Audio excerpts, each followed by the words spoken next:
हाँ, ये टॉपिक है किसान संकट, फार्मर क्राइसिस। किसान संकट के अंतर्गत हमें क्या क्या पढ़ना है, इसमें इंट्रोडक्शन, मीनिंग जो कॉमन है, किसानों को संकट क्यों है, उसके आधार, उसके कारण, दुष्परिणाम, और इस संकट को दूर करने के लिए क्या क्या सरकार द्वारा प्रयास किए जा रहे हैं, और कुछ सुझाव और निष्कर्ष, इतनी चीजें इसमें पढ़ना है। इसकी जस्ट टॉपिक, इसके पहले हमने टॉपिक पढ़ा था कृषि क्षेत्र में घटती उत्पादकता, इसके ठीक पहले का टॉपिक था। तो उसी का परिणाम किसान संकट माना जाता है ना। कृषि क्षेत्र में जो उत्पादकता कम हो रही है, घट रही है, इस वजह से किसानों को संकट की स्थिति उत्पन्न हो गई किसानों को। तो उसके ठीक बाद ये टॉपिक है और रिलेटेड टॉपिक है दोनों। चलिए, क्या हो रहा है कि हरित क्रांति के बाद किसानों के बीच एक गहरी खाई पैदा हो गई है। हरित क्रांति के समय क्या है, कुछ किसान बहुत ज्यादा संपन्न हो गए और कुछ किसानों की स्थिति दयनीय हो गई, मतलब एक विषमता बहुत ज्यादा उत्पन्न हो गई है ना। वो किसान संपन्न हो गए जो ऑलरेडी संपन्न थे, जिनके पास इन्वेस्टमेंट करने के लिए पूंजी थी, कैपिटल थी, तो वो इन्वेस्टमेंट करके जो है और ज्यादा संपन्न हो गए। जो किसान गरीब थे वो और गरीब हो गए, है ना। तो ये स्थिति जो है हरित क्रांति के बाद से उत्पन्न हुई है। तो किसानों को जो संकट पैदा हो रहा है, तो ये संकट जो है सभी किसानों के लिए नहीं है। कुछ किसानों की स्थिति अच्छी है ना, लेकिन कुछ ऐसे किसान हैं जिनकी जो फसल उत्पादकता है धीरे धीरे कम होती जा रही है, इनकम कम होती जा रही है। वो किसान जो है अपनी आजीविका सही ढंग से पूरी नहीं कर पा रहे हैं, है ना। और इसका परिणाम है फिर आत्महत्या, है ना। किसानों को जो संकट की स्थिति पैदा हुई है और किसान ऋणग्रस्त होते जा रहे हैं, इस वजह से जो है किसान आत्महत्या कर रहे हैं, है ना। तो इसको हम जो है एक डायग्राम के माध्यम से इसको बता सकते हैं कि एक्चुअल में हो क्या रहा है ना। किसान संकट की स्थिति क्या है, किसान संकट से क्या हो रहा है। देखिए, किसान संकट की स्थिति से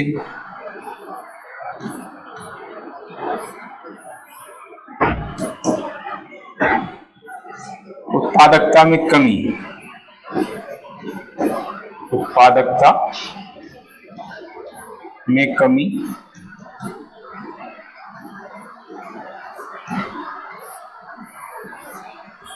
उत्पादन कम हो रहा है। उत्पादकता में कमी की वजह से आय में कमी हो रही है, इनकम कम हो रही है, आय में कमी।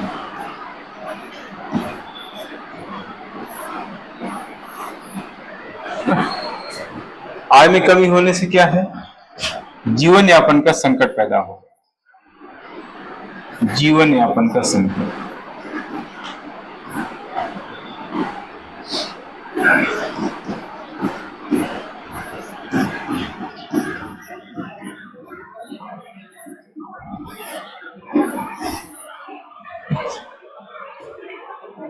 जीवन यापन का संकट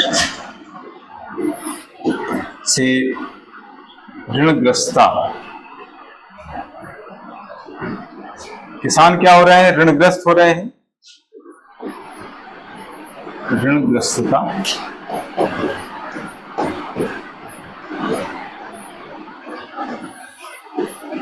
और ऋण नहीं चुका पाने की वजह से जो है आत्महत्या कर रहे हैं, आत्महत्या। तो ये स्थिति है किसान संकट की, है ना। मेन चीज वही है कि किसानों की जो उत्पादकता है, फसल उत्पादकता धीरे धीरे कम होती जा रही है। कम होने के पीछे कई कारण हैं। एक तो जलवायु परिवर्तन सबसे बड़ा कारण, हम आगे डिटेल में कारण पढ़ेंगे। जलवायु परिवर्तन में तो क्या होता है कि बहुत ज्यादा बारिश हो जाती है या बारिश बहुत कम होती है, ओले पड़ जाते हैं, है ना, बहुत ज्यादा टेम्परेचर बढ़ जाता है, टेम्परेचर कम हो जाता है ना। तो इस वजह से जो है फसल खराब हो जाती है, फसलों को नुकसान होता है और सरकार की ओर से मुआवजा भी उतना नहीं मिलता है जो जितना उनको नुकसान हुआ है ना। एक्चुअली सर्वे सही ढंग से नहीं होता है ना, फसल जो खराब होती है उसका सर्वे प्रॉपर तरीके से नहीं होता है। जो ऐसे क्षेत्र हैं जहां पर फसल कम खराब हुई वहां पर ज्यादा मुआवजा मिलता है, जहां पर फसल पूरी खराब हो गई वहां पर मुआवजा कम मिलता है या बिल्कुल ही नहीं मिलता है। क्यों नहीं मिलता है? क्योंकि वहां पर कोई है नहीं, अप्रोच वाला नहीं है, वहां पर कोई पॉलिटिशियन नहीं है जो ध्यान दे सके, है ना। कुछ ऐसे क्षेत्र होते हैं जहां पर पॉलिटिशियन काफी एक्टिव होते हैं, मंत्री हैं, विधायक हैं, सांसद हैं, वो एक्टिव है, जनता की सुन करके आवाज ऊपर मतलब आवाज उठाते हैं तो जो है उनको मुआवजा मिल जाता है सही नहीं।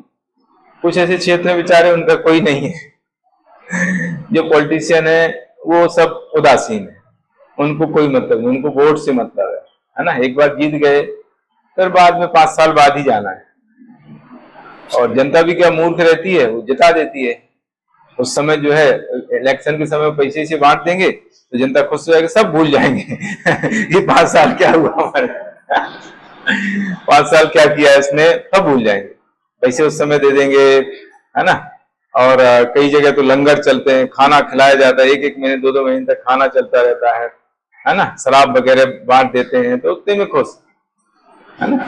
मतलब उस समय ये जो फील्डिंग रहती है 5-6 महीने की फील्डिंग रहती है, पूरे साल कुछ भी नहीं होगा, 5-6 महीने की फील्डिंग वो कर लेंगे और पैसे वैसे खर्च कर लेंगे, उनको पैसे बांट देंगे, शराब वगैरह जिसकी जरूरत जो है ना, जरूरत के हिसाब से उसकी पूर्ति होती है, तो इस हिसाब से चलता रहता है ना। तो जहां पर मुआवजा मिलना चाहिए वहां पर मुआवजा उनको मिलता नहीं है, जहां पर जरूरत नहीं है वहां पर ज्यादा मुआवजा मिलता है ना। इसका कारण यही है कि वहां पर कोई ध्यान देने वाला नहीं है ना, पॉलिटिशियन उतने एक्टिव नहीं रहते। तो इस वजह से जो है उनकी स्थिति जो है लगातार खराब होती जाती है किसानों की। भूमि की उर्वरता कम हो रही है, भूमि का जो है क्षरण होता है, नुकसान होता है ना। बाढ़ वगैरह आ जाती है, जैसे मैंने बताया था कि बाढ़ आने से जो है पूरी फसल खराब हो जाती है, जमीन भी खराब कभी कभी हो जाती है, रेत ही रेत हो गई, पता चला कुछ नहीं हो रहा है ना। फिर वापस बाढ़ आएगी तो हो सकता है उसमें सुधार हो जाए, है ना। 3-4 साल तो खत्म है, खेती बेकार हो जाती है। तो ये बहुत सारी ऐसी समस्याएं रहती हैं किसानों के समक्ष, जिस वजह से उनको संकट बना रहता है और आजीविका का संकट हो जाता है, उनको अपना जीवन यापन करना मुश्किल हो जाता है। तो फिर वो क्या करते हैं कि वो खेती छोड़ के दूसरी जगह चले जाते हैं, दूसरे स्टेट में चले जाएंगे, है ना, काम करने के लिए बाहर चले जाते हैं। तो इस तरीके से जो है स्थितियां बनी रहती है। तो ये आपको स्टार्टिंग बताना है कि भारत में कृषि का जो पिछड़ापन है, हालांकि भारत कृषि प्रधान देश है, उसके बावजूद जो है कृषि अत्यंत पिछड़ी हुई है और कृषि कुछ क्षेत्र में कृषि उत्पादकता कम होने से किसानों को आजीविका का संकट पैदा हो जाता है। इससे वो उधार लेकर के काम चलाते हैं, यानी उधार लेते हैं, ऋणग्रस्त हो जाते हैं और इसका दुष्परिणाम होता है आत्महत्या। तो इस तरीके से आपको जो है इसको इंट्रोडक्शन बताना है और इंट्रोडक्शन के बाद फिर ये आपको ये चार्ट, ये जो मैंने डायग्राम बनाया है ये बना देंगे, तो उससे क्या हो जाएगा कि एकदम क्लियर हो जाएगी स्थिति। किसान संकट जो है ये आपको 7 मार्क्स में आने की संभावना ज्यादा है, क्योंकि ये बहुत बड़ा टॉपिक नहीं है। हालांकि इसमें कुछ और चीजें जोड़ करके लॉन्ग क्वेश्चन भी पूछ सकता है, जैसे किसानों की कृषि क्षेत्र में घटती उत्पादकता और किसान संकट, ये दोनों को मिला करके पूछ सकता है ना, लॉन्ग क्वेश्चन 10 मार्क्स में। हालांकि किसान संकट भी 10 मार्क्स में पूछ सकता है, ऐसा कुछ कह नहीं सकते कि नहीं पूछेगा, लेकिन सेपरेट इस क्वेश्चन को इस टॉपिक को 10 मार्क्स में पूछना थोड़ा सा मुश्किल है। इसमें कुछ ऐड करके चीजें पूछ सकते हैं। जैसे उसने पूछ लिया भाई किसान संकट क्या है, इसके कारण बताइए और इसके निवारण के लिए सरकार क्या क्या प्रयास कर रही है। तो सरकारी प्रयास इसमें आ गए। सरकारी प्रयास हालांकि इसमें भी आएंगे। अभी हम सरकार द्वारा जो योजनाएं चलाई जा रही, कार्यक्रम के प्रोग्राम चलाए जा रहे हैं एग्रीकल्चर के फील्ड में, क्षेत्र में, तो वो भी हम आगे पढ़ेंगे, तो यहाँ पर उनका जिक्र आएगा, है ना। ठीक है, तो ये है इस तरीके से इस टॉपिक के बारे में कहां से क्या कैसे बन सकता है। किसान संकट, पर्टिकुलर किसान संकट क्या है, इसको समझाइए या इसका अर्थ स्पष्ट कीजिए, ऐसा 2 मार्क्स में पूछ सकता है। किसान संकट के कारण, पर्टिकुलर 7 मार्क्स में पूछ सकता है ना। किसान संकट के कारण जो है 7 मार्क्स में पर्टिकुलर क्वेश्चन आ सकता है, 7 मार्क्स। दुष्प्रभाव, ये भी 7 मार्क्स में आ सकता है ना। क्योंकि 7 मार्क्स में तो क्या है कि वो पर्टिकुलर देता है। किसान संकट के कारण स्पष्ट कीजिए, बस। तो आपको फिर कारण ही लिखना है, थोड़ा सा अर्थ लिख देंगे, स्टार्टिंग अर्थ से करेंगे, तो इसके कारण जो है पॉइंट्स में आपको बता देना है।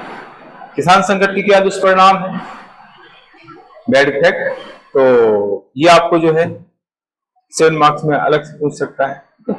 किसान संकट के निवारण के लिए सरकारी प्रयास क्या क्या है, सरकार क्या क्या कदम उठा रही है, वो आपको 7 मार्क्स में पूछ सकता है। सरकारी प्रयास ऐसी, तो इस तरीके से यहां से ऐसे क्वेश्चन बन सकते हैं। और ओवरऑल जो है 7 मार्क्स में, ओवरऑल तो 7 मार्क्स से नहीं पूछेगा, कोई पर्टिकुलर एक चीज 7 मार्क्स से पूछेगा, ओवरऑल पूछेगा तो 10 मार्क्स। इसी मतलब 10 मार्क्स से 2 चीजें मिला के पूछ लेगा, कारण दुष्प्रभाव। किसान संकट के कारण बताइए और इसके दुष्प्रभाव बताइए। किसान संकट के कारण बताते हुए इसके निवारण के लिए सरकारी प्रयासों का उल्लेख कीजिए, ऐसा करें, है ना। कोई 2 चीजें मिला करके आपको जो है 10 मार्क्स से पूछेगा, कोई पर्टिकुलर एक चीज 7 मार्क्स से पूछेगा, बस। तो इसका इंट्रोडक्शन मैंने बता दिया है। इसके बाद इसका मीनिंग क्या है, क्योंकि किसान संकट है क्या, किसानों के समक्ष, किसानों को उत्पादकता में कमी के कारण, किसानों की जो उत्पादकता कम हो रही है, कमी के कारण उसकी आय कम हो जाने से उनको आजीविका का संकट पैदा हो जाता है। इसी को हम कहते हैं किसान। मतलब वो अपना जीवन यापन नहीं कर रहे हैं, अपने उनका जो लाइफ है उसका संकट पैदा हो गया है ना। जो मतलब उनका जिस तरह से उनको रहना चाहिए, जिस तरह से उनकी आजीविका चलना चाहिए, वैसे नहीं चल पाती। फिर उनको क्या करना पड़ता है, इधर उधर से उधार लेकर के काम चलाना पड़ता है। तो धीरे धीरे क्या होता है कि उधारी बढ़ जाती है, ऋण बहुत ज्यादा हो जाता है, ऋणग्रस्त हो जाते हैं। तो ऐसी स्थिति में या तो फिर वो बाहर चले जाएंगे, या बहुत ज्यादा जब प्रॉब्लम आ जाती है फिर किसान सुसाइड कर लेते हैं, आत्महत्या की बहुत ज्यादा किसानों की ये बड़ी समस्या है। किसान आत्महत्या बहुत कर रहे हैं, और इत्तेफाक से आत्महत्या उन राज्यों के किसान कर रहे हैं जो राज्य संपन्न, जैसे महाराष्ट्र, आंध्र प्रदेश है, कर्नाटक है। यहाँ के किसान जो है आत्महत्या ज्यादा कर रहे हैं, जो आंकड़ों के हिसाब से बता रहा हूं, है ना। तो आई बात समझ में, किसान संकट मतलब किसानों की उत्पादकता कम होने से उनकी आय कम हो जाती है। इससे जो है उनको आजीविका का संकट पैदा हो जाता है, यानी वो जीवन यापन करने में अक्षम हो जाते हैं। इसी को कह दिया जाता है किसान संकट। ठीक है, तो मौसम की प्रतिकूलता, निवेश की कमी आदि कारणों से किसानों की फसलोत्पादन में कमी होने से आय में कमी हो जाती है। इससे उनके जीवन यापन की समस्या पैदा हो जाती है। इसी को किसान संकट कहा जाता है। तो 2-3 चीजें इसमें बताना है। एक तो कृषि उत्पादकता में कमी, आय में कमी, जीवन यापन का संकट, यही है किसान संकट। ठीक, तो ये है इस तरीके से इसका एक मीनिंग। फिर एक और अर्थ मैंने बताया है आगे, ये दूसरा अर्थ है। ये एक्चुअली विकसित भारत @ 2047 की संकल्पना का लक्ष्य है, जो उसके अनुसार से है। ये जो है इसका परिवर्तित वैश्विक परिप्रेक्ष्य एवं विकसित राष्ट्र @ 2047 की संकल्पना के लक्ष्य के अनुसार। है ना, इसके हिसाब से है वैश्विक स्तर पर बढ़ती भारतीय अर्थव्यवस्था की भागीदारी एवं विकास दर के सापेक्ष ना किसानों की वित्तीय स्थिति कमजोर होना, जिससे उनके द्वारा अपनी मूलभूत आवश्यकताओं की पूर्ति न कर पाना ही किसान संकट है। मतलब ये किस परिप्रेक्ष्य में बताया गया है? ये इस परिप्रेक्ष्य में बताया गया है कि विकास जिस तरह से हो रहा है उस परिप्रेक्ष्य में जो है जो किसानों की स्थिति है वो उतनी अच्छी नहीं है, कमजोर है। यानी जो 3 क्षेत्र है हमारे, उद्योग क्षेत्र, सेवा क्षेत्र और कृषि क्षेत्र, तो उद्योग और सेवा क्षेत्र में जो लोग काम कर रहे हैं उनकी अपेक्षा किसानों की स्थिति अच्छी नहीं है। मतलब ये कंपैरिजन करके जो है बताया गया है ना। भाई जो उद्योगों में संलग्न यानी नौकरी कर रहा है, मान लीजिए किसी कंपनी में नौकरी कर रहा है, उसकी स्थिति आप देखो और किसान की स्थिति देखो। सर्विस सेक्टर में जो लोग काम कर रहे हैं उनकी स्थिति आप देखो, किसान की स्थिति देखो, है ना। तो अन्य जो क्षेत्र हैं, जिस तरीके से अन्य क्षेत्रों का विकास हो रहा है, अन्य क्षेत्रों में जो लोग काम कर रहे हैं उनका जो विकास हो रहा है, उसकी अपेक्षा अगर हम किसानों की स्थिति को देखेंगे तो जो है किसानों की स्थिति दयनीय है। किसानों की आर्थिक स्थिति उतनी अच्छी नहीं है ना, क्योंकि मौसम पर निर्भरता ज्यादा है। कोई सरकारी नौकरी कर रहा है तो खैर उसकी तो कोई टेंशन ही नहीं, वो तो काम कैसा कर रहा है, क्या कर रहा है, कभी जाते हैं कभी नहीं जाते हैं, और महीने की सैलरी तो मिलना है, कोई टेंशन नहीं। जो प्राइवेट कंपनी में जॉब कर रहा है उसके लिए भी ये है कि भाई काम तो जाना ही पड़ेगा, उसको काम करना पड़ेगा, लेकिन 1 महीने में उसको सैलरी पक्की है। लेकिन किसान का कुछ भी फिक्स नहीं है,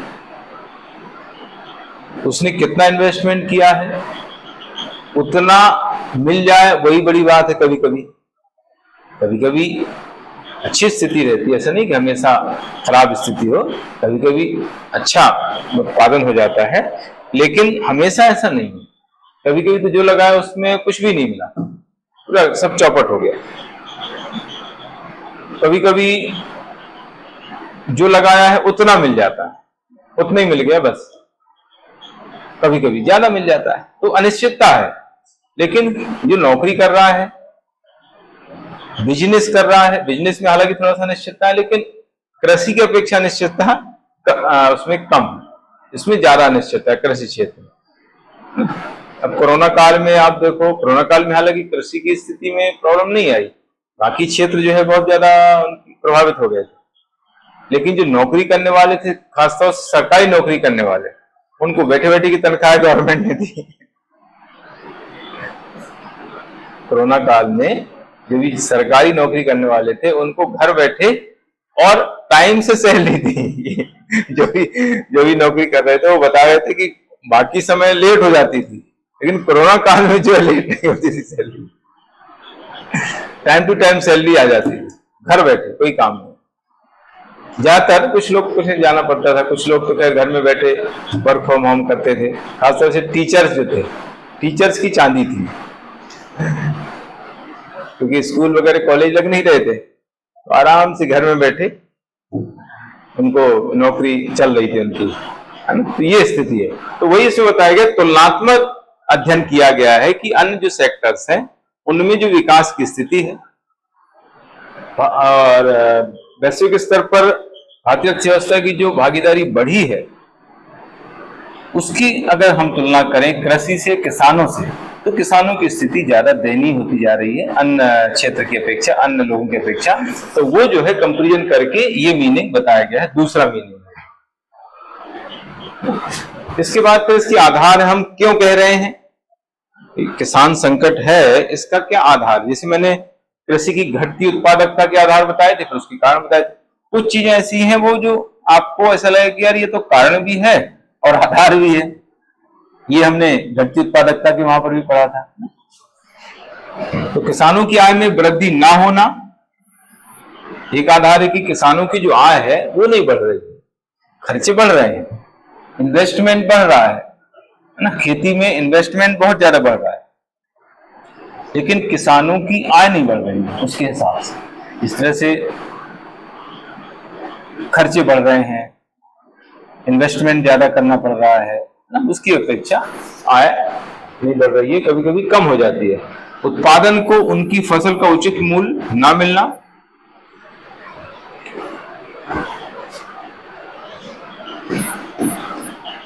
किसानों को उनकी फसल का उचित मूल्य न मिलना, किसानों को उनकी फसल का उचित मूल्य न मिलना का मतलब यहाँ पर यह है कि किसानों में जागरूकता नहीं है। किसान क्या करते हैं कि जो स्थानीय व्यापारी होते हैं उनको अपना जो भी फसल है उसको बेच देते हैं। उनको लगता है कि कौन मार्केट ले जाए, कौन मंडी ले जाए, आने जाने का भाड़ा लगेगा, और उनके पास साधन भी नहीं रहते हैं। बहुत सारे छोटे छोटे किसान हैं, उनके पास साधन नहीं है कि वो उसको मार्केट तक, मंडी तक ले जाएं, और उनको ऐसा लगता है कि फालतू मेहनत लगेगी और किराया लगेगा, इसलिए यहीं बेच दो। तो वो क्या है, कम रेट पर जो है खरीद लेता है। जो स्थानीय व्यापारी होता है वो कम रेट पर खरीद लेता है और उसका मुनाफा बहुत कम आता है। वो मार्केट में, मंडी में बेचेगा तो उसको उसका फायदा बहुत मिल जाएगा। तो ज्यादातर किसानों की स्थिति ये है कि, और दूसरा रहता है कि उसको जरूरत भी है, उसको जरूरत रहती है, भाई मुझे आज पैसे चाहिए, अब मंडी ले जाऊंगा। फिर कभी कभी तो क्या होता है कि वहां पर लोग पूरे पैसे भी नहीं देते हैं, मंडी बेचने जाते हैं तो वो तुरंत नहीं देते हैं, बोले कि 1 हफ्ते लगेगा, अब उसको तुरंत चाहिए, तो कम रेट पर जो है वो बेच देता है कि भाई मुझे पैसे तुरंत मिल जाएंगे, ठीक है, जो भी जितना मिला। तो उनकी जो फसल है उसका उचित मूल्य नहीं मिल पाता है। एमएसपी के बारे में भी पता नहीं रहता है कि एमएसपी क्या चल रहा है। आप छोटे किसान जो हैं, ग्रामीण क्षेत्र में जो किसान रह रहे हैं, उनसे आप पूछ लो कि भाई एमएसपी क्या होता है, न्यूनतम समर्थन मूल्य क्या होता है, उनको पता ही नहीं कि क्या चक्कर है न्यूनतम समर्थन मूल्य, उसका उसको कॉन्सेप्ट ही नहीं पता है कि न्यूनतम समर्थन मूल्य होता क्या है। तो वो अपनी फसल को कैसे भी बेच देंगे। ग्रामीण क्षेत्र में जो किसान रहते हैं उनकी स्थिति ये है। फसल खराब होने पर पर्याप्त मुआवजा की राशि न मिलना, जिसमें मैंने बताया है कि फसल खराब हो जाती उतना मुआवजा नहीं मिलता है जो जिस तरह से फसल खराब हुई है। जलवायु परिवर्तन का बढ़ता प्रकोप, ये भी मैंने बताया कि सूखा है, बाढ़ है, मानसून की अनिश्चितता, अतिवृष्टि, अनावृष्टि, इस तरह की समस्या चलती रहती है। बहुत ज्यादा बारिश हो जाती है, बहुत कम होती है। हाँ, सूखा है, बाढ़ आ जाती है कहीं कहीं। तो इस तरीके से जो है मानसून की जो अनिश्चितता है उसकी वजह से उनको जो है इतनी फसल उत्पादन नहीं हो पाती है। किसानों की ऋणग्रस्तता, किसान जो है ऋणग्रस्त है ज्यादातर। देखो, किसानों पर टोटल जो ऋण है वो 21 लाख करोड़ का ऋण है। ये जो है 2023 का डेटा है, ये बढ़ गया होगा, 2023 का डेटा अभी उपलब्ध है हमारे पास। तो 21 लाख करोड़ का कर्ज जो है किसानों पर बकाया है। पूरे इंडिया के किसानों की बात हो रही है। सबसे ज्यादा ऋण वाला जो राज्य है ये तमिलनाडु है। मध्य प्रदेश में किसानों का 1 करोड़ का कर्ज बकाया है, ऐसा अनुमान है। तो ये ऋण की स्थिति है।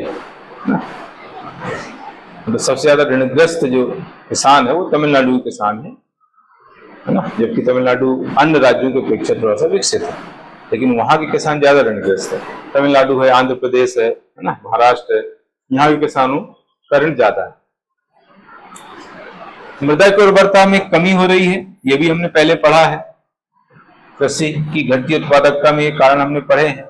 मृदा की उर्वरता कम क्यों हो रही है? क्योंकि रासायनिक उर्वरकों का असंतुलित उपयोग हो रहा है ना। केमिकल जो फर्टिलाइजर्स है उनका बहुत ज्यादा उपयोग होता है, गैर जरूरी उपयोग होता है, मतलब जितनी जरूरत है उससे ज्यादा उपयोग हो रहा है, जिससे जो है जो मृदा है, मिट्टी है, उसकी उर्वरता कम होती जा रही है।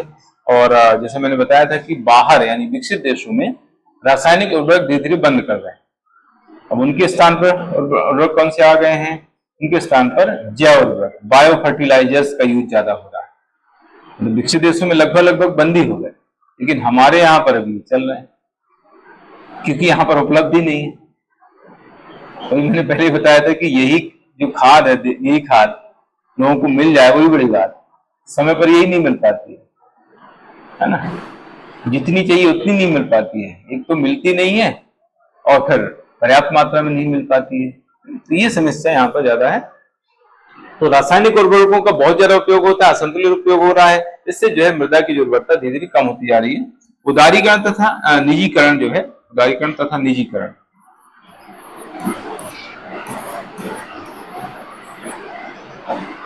उदारीकरण निजीकरण वैश्वीकरण, तीनों इसमें आ जाएंगे। उदारीकरण, निजीकरण यानी एलपीजी तथा वैश्वीकरण।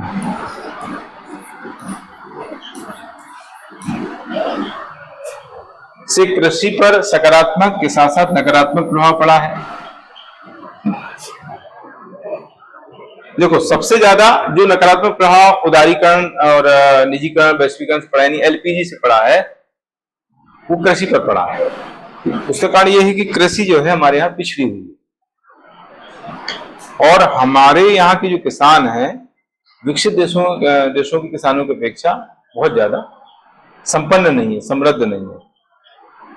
और दूसरा ये रहता है कि वहां पर जो विकसित देश है उनको सब्सिडी ज्यादा दी जाती है किसानों को।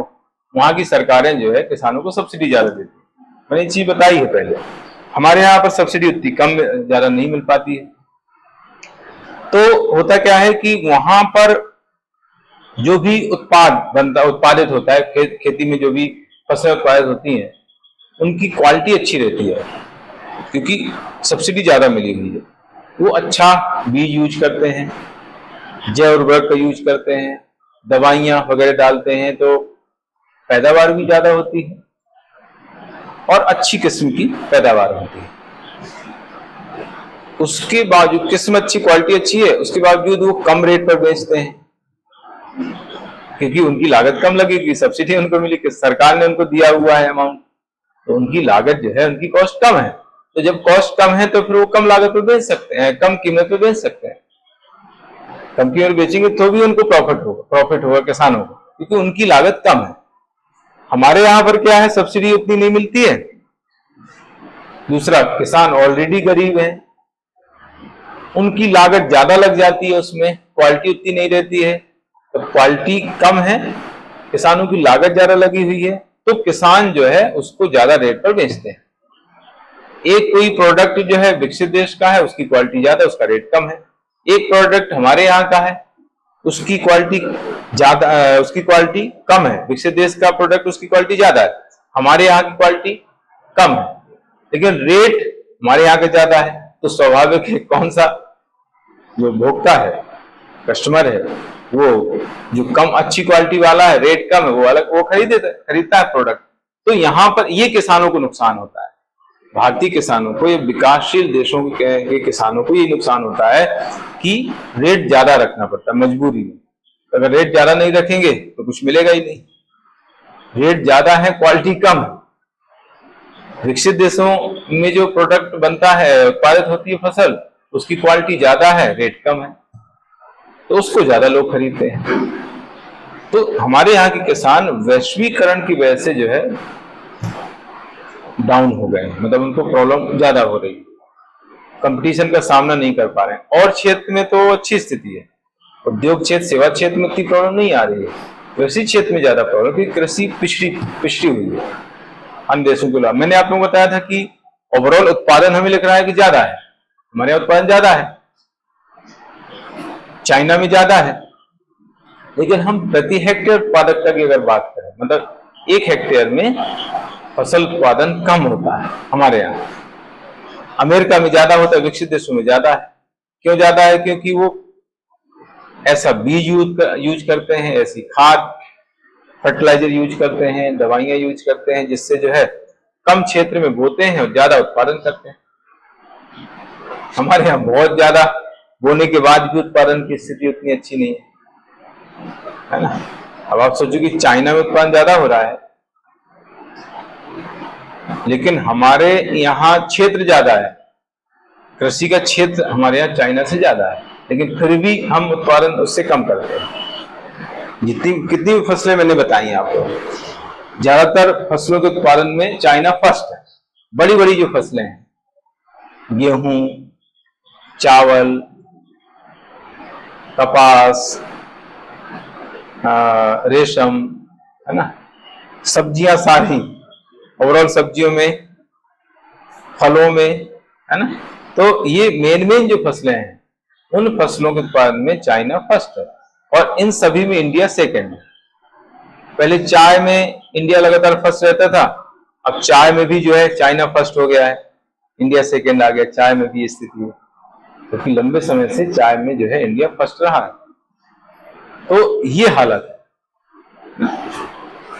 तो उदारीकरण, निजीकरण, वैश्वीकरण की वजह से कृषि पर नकारात्मक प्रभाव ज्यादा पड़ा है। मैंने बताया है कि क्या प्रभाव पड़ा है, वो सब्सिडी का है, कृषि का पिछड़ापन है, सब्सिडी यहाँ पर कम दी जाती है, विकसित देशों में सब्सिडी ज्यादा दी जाती है।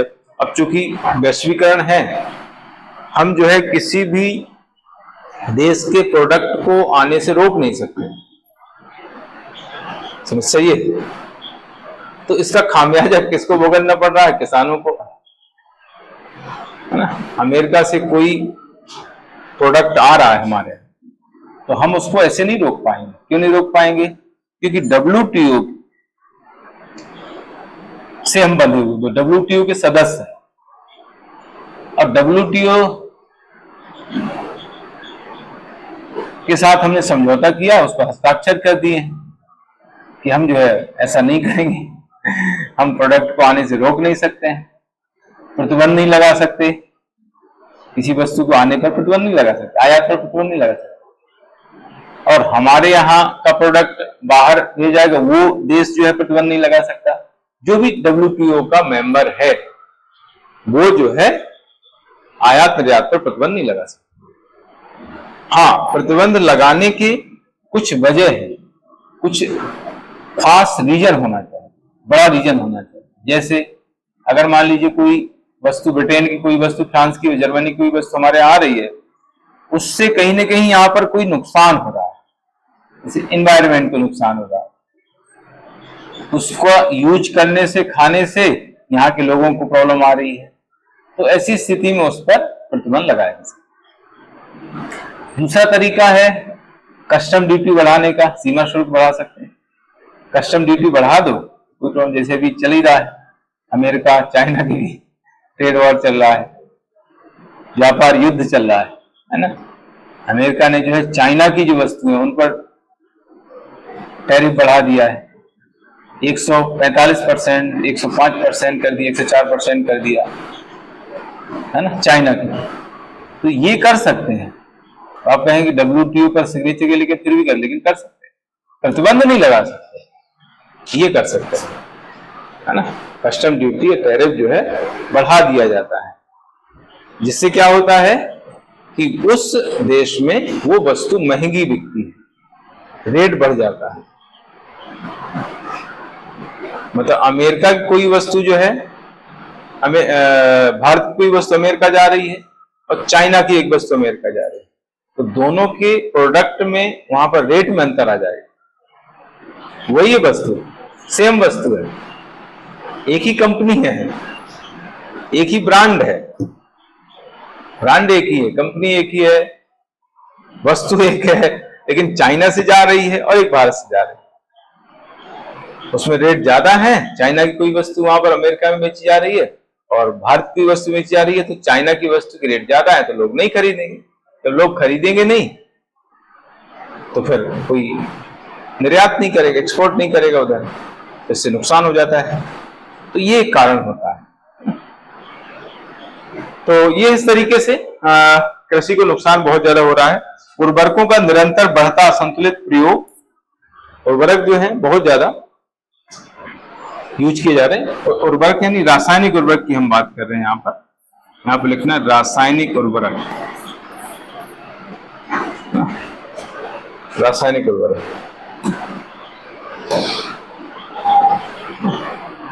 रासायनिक उर्वरकों का असंतुलित प्रयोग होने से जो मृदा है यानी सॉइल है, उसकी फर्टिलिटी, उर्वरकता कम होती जा रही है। न्यूनतम सतही भूजल स्तर,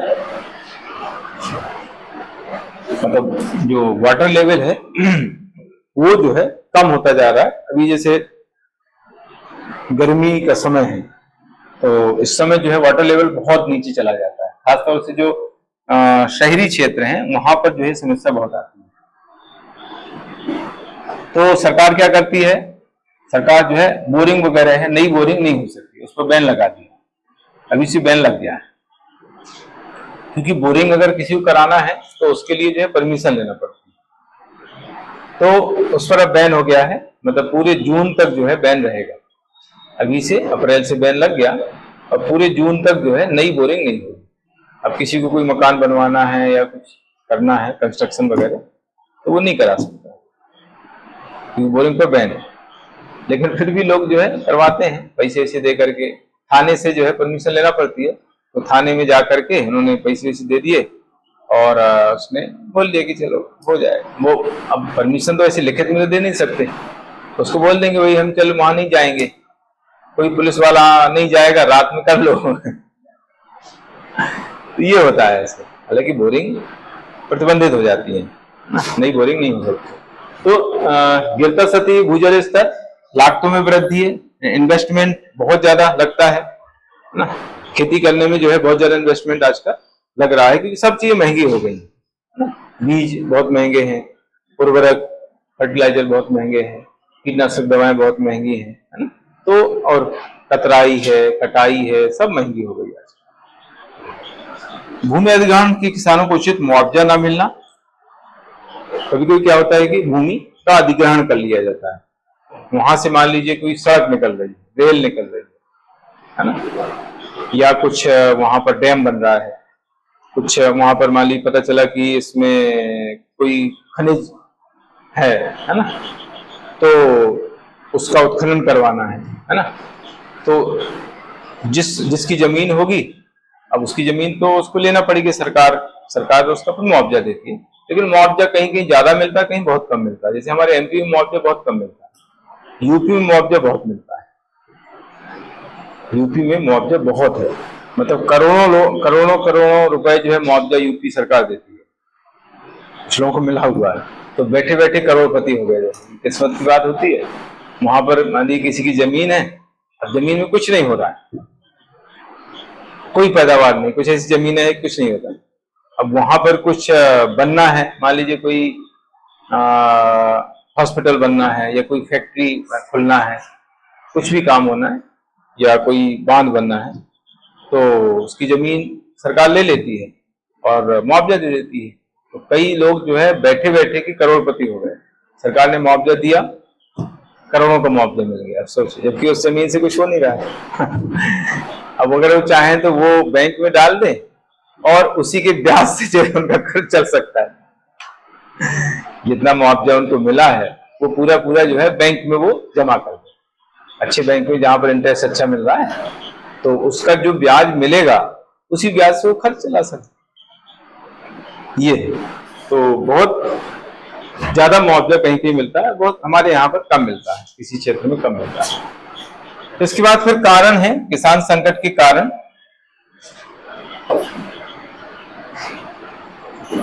कारणों को जो है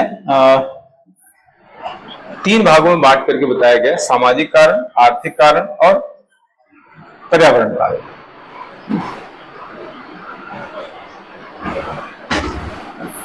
पर्यावरणीय, सामने देखते हैं इसको, पर्यावरणीय कारण।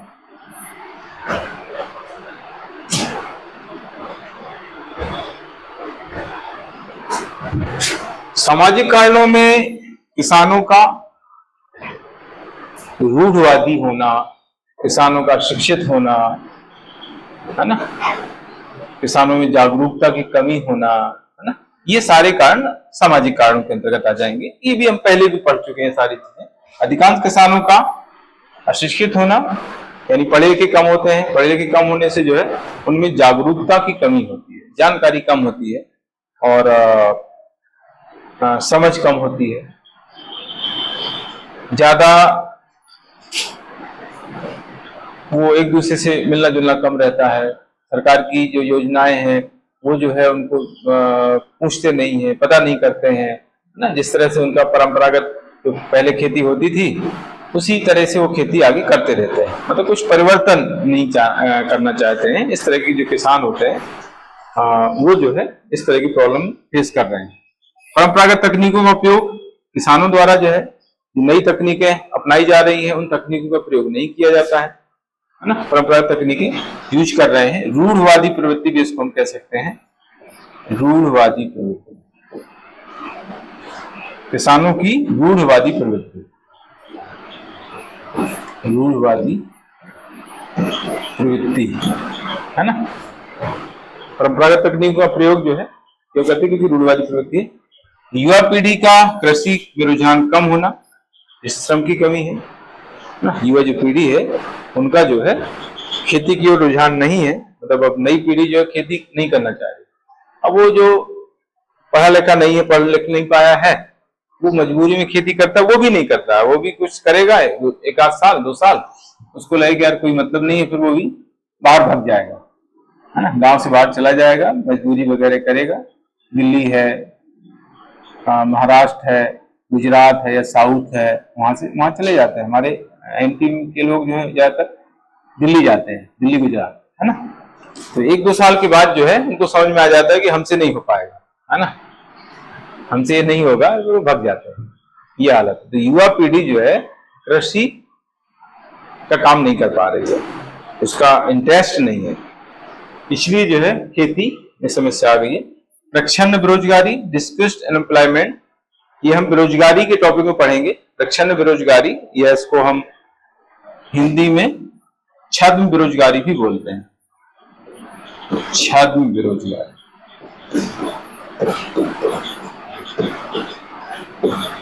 और इसी को छुपी हुई बेरोजगारी भी बोला जाता है। प्रच्छन्न, छद्म, छुपी हुई बेरोजगारी, बहुत सारे नाम है,